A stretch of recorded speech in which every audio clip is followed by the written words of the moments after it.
Welcome back, everybody. Today, we're diving into something pretty remarkable. A meticulously crafted replica of the Ark of the Covenant. Wow. Yeah, and this isn't just some dusty museum piece. Right. This replica actually retraced the steps of the biblical Ark through the Holy Land, Oh, wow. arriving in Jerusalem during a very sensitive time. And here's where it gets even more interesting. Huh. Even with those detailed instructions in the Torah, the builders ran into some fascinating challenges. Yeah, the whole project is this amazing blend of ancient text and then modern craftsmanship and symbolism. Mm. It's like this conversation between the past and the present unfolding against like a backdrop of modern Oh, conflict. that's so well said. Okay, so let's start with the replica's journey. Yeah. Can you imagine this ark moving through Jericho, Wow. Shiloh, then finally Jerusalem? Hmm. It's mirroring the pact described in the Bible. Yeah. They even displayed it at the King David Hotel with a Torah scroll that survived the Holocaust, Oh, my goodness. overlooking the Temple Mount. That must have been a powerful image. Yeah, it certainly was. But the sources we're looking at mention that there were actually some difficulties displaying the replica. Really? Yeah, it highlights this delicate balance between the symbolic power of the Ark and the practical challenges of bringing it into the modern world, even if it is a replica. Oh, that's interesting. It makes you think about all the logistics, doesn't it? Yeah. And speaking of challenges, can you believe it took 17 volunteers from all over the world 3.5 years to build this thing? Oh, wow. They had the instructions from the Torah, so what made it so difficult? Well, that's where it gets really fascinating. The Torah provides the dimensions and the materials, right? But imagine trying to recreate those ancient building techniques without modern tools. Wow. They used donated gold Egyptian acacia wood for authenticity, and they relied heavily on something called the golden ratio in the design. Now, for those of us who aren't architects, Right. what is the golden ratio and why is it so important here? So, the golden ratio isn't just some abstract math concept. It's this proportion that's found all throughout nature. In seashells, flowers, even the human body, it creates the sense of balance and beauty that's really pleasing to the eye. Oh. Ancient builders used it to create structures that were strong and visually stunning. Wow. So the fact that they incorporated that into the replica ark's design, Yeah.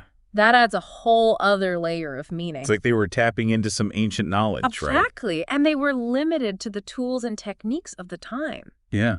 Think about it. No screws, no nails, just ancient methods like mortise and tenon joints for durability. I see.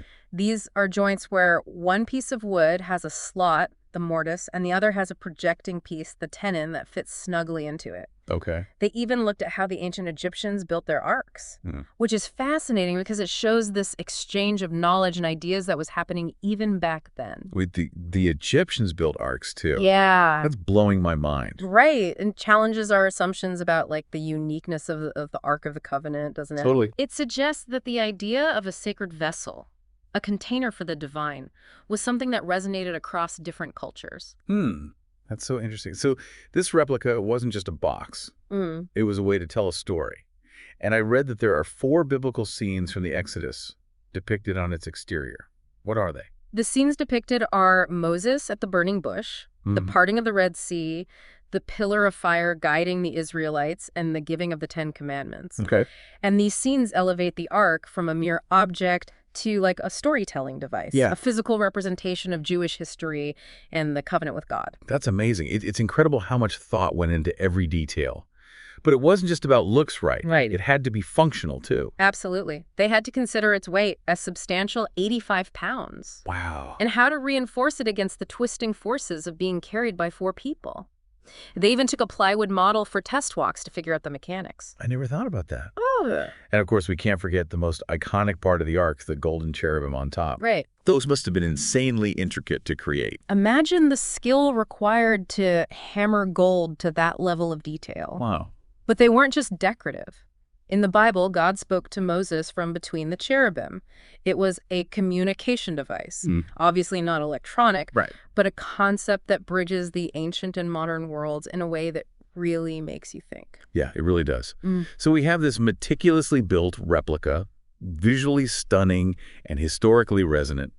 But how does this connect to what's happening in the world today? That's a great question, and it raises an important point.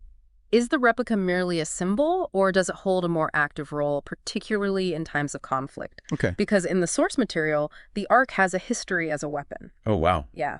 A weapon. That's not something you usually associate with a religious artifact. What do you mean by that?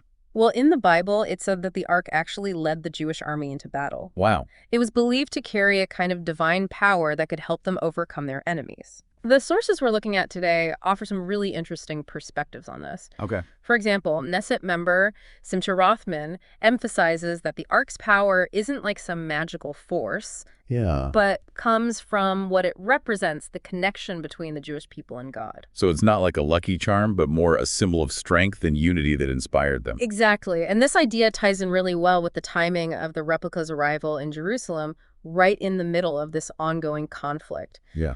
Another Knesset member, Ohad Tal, sees it as a symbol of hope in a time of division. Right. He believes that the conflict is about more than just land. It's about what Jerusalem and the Ark represent on a deeper level. Wow. That's a powerful way to look at it.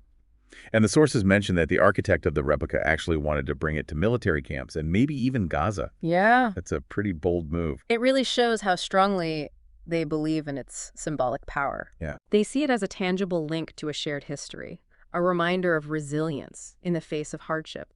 It's almost like they're hoping it can bring people together. It's fascinating how objects can take on such profound meaning. And for Louis Topper, the person who financed the project, it seems like it was deeply personal. Placing that Torah scroll that survived the Holocaust inside the replica must have been an incredibly moving experience. Absolutely. He talks about feeling a sense of divine guidance throughout the entire project, a belief that it could help bring peace, victory, and kindness to the world. Wow. It speaks to the power of faith and that very human desire for hope, even in the darkest of times. It's amazing how this replica has touched so many people. I know it's been displayed at Mar-a-Lago, and they're even planning tours in the United States. It's reaching a global audience now. And that accessibility is really important. Scholar Mordecai Kadar actually highlights the importance of having a physical representation of the Ark, Okay. because it allows people to connect with history in a much more tangible way. It brings those ancient stories to life. And he even mentions the Ark's significance in Islam, showing how it resonates across different faiths. It's not just about Judaism then. Yeah. It's about this shared human connection to something bigger than ourselves. Exactly. It transcends religious boundaries and speaks to that universal desire for meaning, purpose, and a connection to something divine. Yeah, it really does make you think about the power of symbols and how they can connect us across cultures and time. And speaking of connecting across time, one of the things that the architect said really struck me. Oh, yeah. He said, what the Ark represents is the fact that the covenant is still valid. Wow. It was never abrogated, and the covenant is still strong. That's a powerful statement. Yeah. It suggests that even after 3,500 years, that fundamental agreement, that promise, still endures. Exactly. And that idea of the covenant being still strong after all this time, Right. that's what makes this replica so potent. It's a tangible representation of an enduring belief system, a set of values that have guided people for millennia. It's like the replica is bridging the gap between the ancient and the modern, reminding us of those timeless principles that are still relevant today. Right. And while the replica's future is uncertain, Yeah. whether it remains in Jerusalem or tours the United States, its impact is undeniable. It sparked conversations, inspired reflection, and maybe even offered a glimmer of hope in a world that desperately needs it. This has been an incredible deep dive, from its meticulous construction and symbolic journey to its potential to inspire and unite this replica. Ark is so much more than just a historical artifact. It's a testament to the enduring power of faith, the importance of tangible connections to history, and the possibility of finding unity amidst conflict.